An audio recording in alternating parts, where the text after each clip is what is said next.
అందరికీ నమస్కారం. ఈరోజు మనం భారతదేశ ఇంధన రంగ రూపురేఖల్ని మార్చేయబోయే ఒక భారీ ప్రాజెక్ట్ గురించి తెలుసుకోబోతున్నాం. ఇది ఏదో ఒక మామూలు ఫ్యాక్టరీ కాదు.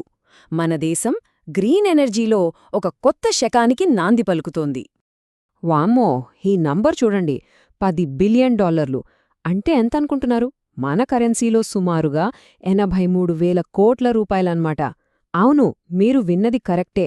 ఒక్క ప్రాజెక్ట్ మీద ఇంత పెద్ద పెట్టుబడి. దీన్ని బట్టే మనం అర్థం చేసుకోవచ్చు ఇది ఎంత పెద్ద గేమ్ చేంజరు. అయితే ఈ ప్రాజెక్ట్ వెనుకున్న అసలు కథ ఏంటి?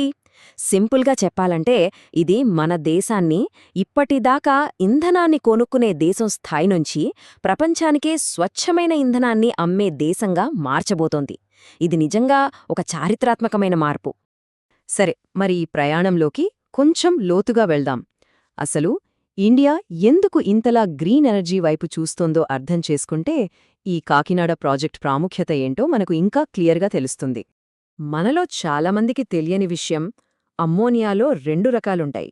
ఒకటి మనం ఇప్పటిదాకా వాడుతున్న గ్రే అమ్మోనియా. ఇది పాత పద్ధతి, అంటే పొల్యూషన్ క్రియేట్ చేస్తుంది. కానీ ఇప్పుడు మనం మాట్లాడుకోబోయేది గ్రీన్ అమ్మోనియా గురించి. ఇదే అసలైన ఫ్యూచర్. స్వచ్ఛమైన గాలి, నీళ్లు ఇంకా సూర్యరశ్మితో తయారయ్యే ఒక అద్భుతం. ఎలాంటి కాలుష్యముండదు.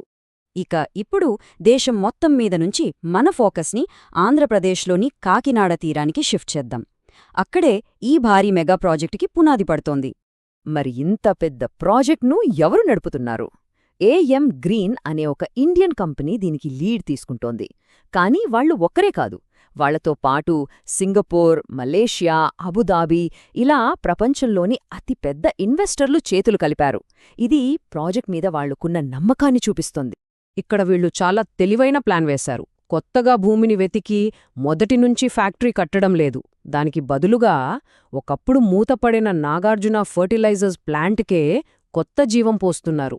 అంటే పాత ఫ్యాక్టరీని తీసుకుని లేటెస్ట్ టెక్నాలజీతో ఫ్యూచర్కి రెడీ చేస్తున్నారన్నమాట. ఈ ప్లాన్ వల్ల టైం ఎంత సేవ్ అవుతుందో చూడండి. కొత్త ప్లాంట్ కట్టాలంటే దాదాపు 5 ఏళ్లు పట్టుతుంది. కానీ ఈ బ్రౌన్ఫీల్డ్ పద్ధతి వల్ల 2027 కల్లా ప్రొడక్షన్ స్టార్ట్ చేసేయొచ్చు.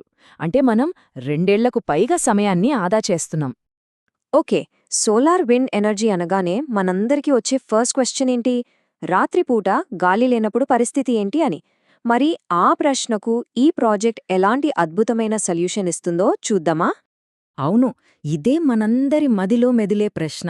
సూర్యుడు లేనప్పుడు, గాలి వీయనప్పుడు ఈ ఫ్యాక్టరీకి పవర్ ఎలా వస్తుంది? దీనికి సరైన సమాధానం లేకపోతే ఇలాంటి ప్రాజెక్టులు సక్సెస్ అవ్వవు. ఇది చాలా కీలకమైన ప్రశ్న. ఆ ప్రశ్నకు సమాధానమే పిన్నాపురం IRESP. దీన్ని మనం సింపుల్గా ఒక జైంట్ వాటర్ బ్యాటరీ అని పిలుచుకోవచ్చు. ఇది పగలు ఎనర్జీని స్టోర్ చేసుకుని రాత్రిపూట మనకు సప్లై చేస్తుంది. అంటే 24 గంటలు 365 రోజులు నాన్ స్టాప్ క్లీన్ పవర్. ఈ వాటర్ బ్యాటరీ వెనకున్న సైన్స్ చాలా సింపుల్ అండ్ చాలా తెలివైనది కూడా. ఎండ, గాలి ఎక్కువగా ఉన్నప్పుడు ఆ ఎక్స్ట్రా పవర్తో కింద ఉన్న నీటిని పైకి పంప్ చేసి స్టోర్ చేస్తారు. ఆ తర్వాత మనకు పవర్ కావాలి అనుకున్నప్పుడు ఆ పైన ఉన్న నీటిని టర్బైన్ల ద్వారా కిందకి వదులుతారు. అంతే, ఎలక్ట్రిసిటీ జనరేట్ అవుతుంది. సింపుల్ గదా? సరే, ఇప్పుడు మన దగ్గర 24 గంటల స్వచ్ఛమైన కరెంట్ రెడీగా ఉంది. ఇప్పుడు అసలు మ్యాజిక్ మొదలవుతుంది. ఈ పవర్ని ఉపయోగించి ఆ గ్రీన్ అమ్మోనియాని ఎలా తయారు చేస్తారో తెలుసుకుందాం. ఈ గ్రీన్ అమ్మోనియా తయారీని మనమొక వంటలా ఊహించుకోవచ్చు. స్టెప్ 1, నీటి నుంచి హైడ్రోజన్ను వేరుచేస్తారు. స్టెప్ 2, గాలి నుంచి నైట్రోజన్ను వేరుచేస్తారు. స్టెప్ 3, ఈ రెండింటినీ ఒక స్పెషల్ రియాక్టర్లో కలిపి వేడి చేస్తారు. అంతే, ఫైనల్గా మనకు కావలసిన గ్రీన్ అమ్మోనియా లిక్విడ్ రూపంలో తయారవుతుంది. అయితే ఈ ప్రాసెస్ అంతా జరగడానికి కీలకమైనవి ఎలక్ట్రోలైజర్స్. అందుకే ప్రపంచంలోనే బెస్ట్ టెక్నాలజీని బెల్జియంకు చెందిన జాన్ క్యాకరెల్ అనే కంపెనీ నుంచి తెప్పిస్తున్నారు. ఇది ఏదో ప్రయోగం కాదు, ప్రూవెన్ టెక్నాలజీతో భారీ స్థాయిలో నిర్మిస్తున్న ప్రాజెక్ట్. ఇప్పటిదాకా ప్రాజెక్ట్ డీటెయిల్స్ చూసాం. ఇప్పుడు అసలు విషయానికొద్దాం. ఈ ఒక్క ప్రాజెక్ట్ వల్ల కాకినాడకి, ఆంధ్రప్రదేశ్కి, మన దేశానికి, చివరికి ప్రపంచానికి కూడా ఎలాంటి మేలు జరుగుతుందో చూద్దాం. ముందుగా లోకల్ ఎకానమీపై దీని ప్రభావం చూద్దాం. దాదాపు 8,000 మందికి నేరుగా ఉద్యోగాలు వస్తాయి. అంటే 8,000 కుటుంబాలకు ఒక భరోసా.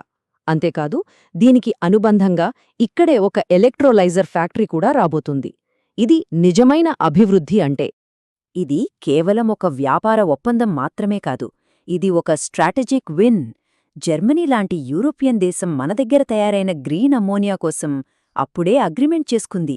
అంటే మేక్ ఇన్ ఇండియా కాన్సెప్ట్ ఇప్పుడు ఎక్స్పోర్ట్ ఫ్రమ్ ఇండియాగా మారుతుంది. చూడండి, ఈ మాటలు ఈ ప్రాజెక్ట్ వెనుకున్న విజన్ని ఎంత బాగా చెప్తున్నాయో. ఆంధ్రప్రదేశ్ ఇకపై కేవలం కరెంట్ తయారు చేసే స్టేట్ కాదు, ప్రపంచానికి ఎనర్జీని ఎక్స్పోర్ట్ చేసే ఒక పవర్ హబ్గా మారబోతుంది. ప్రపంచవ్యాప్తంగా ఇలాంటి ప్రాజెక్టులు ఎక్కడైనా ఉన్నాయా అని చూస్తే సౌదీ అరేబియాలో నియోమ్ అనే ఒక ప్రాజెక్టుంది. కానీ దానితో పోల్చినా మన కాకినాడ ప్రాజెక్ట్ కెపాసిటీలోనే కాదు, వాడే టెక్నాలజీలో కూడా చాలా యునీక్గా ఉంది. ఇది ఇండియా గ్లోబల్ లీడర్గా ఎలా ఎదుగుతుందో చెప్పడానికి ఒక బెస్ట్ ఎగ్జాంపుల్. సో, ఈ ప్రశ్నతో ఈరోజు విశ్లేషణను ముగిద్దాం. ప్రపంచ ఇంధన రంగం ఒక కొత్త మార్పు కోసం చూస్తున్న ఈ సమయంలో కాకినాడ ప్రాజెక్ట్ ఒక బ్లూప్రింట్గా నిలుస్తుందా? ఈ గ్రీన్ ఎనర్జీ విప్లవంలో భారతదేశం ప్రపంచానికి దారి చూపిస్తుందా? దీని గురించి మనం ఆలోచించాల్సిన సమయమిది.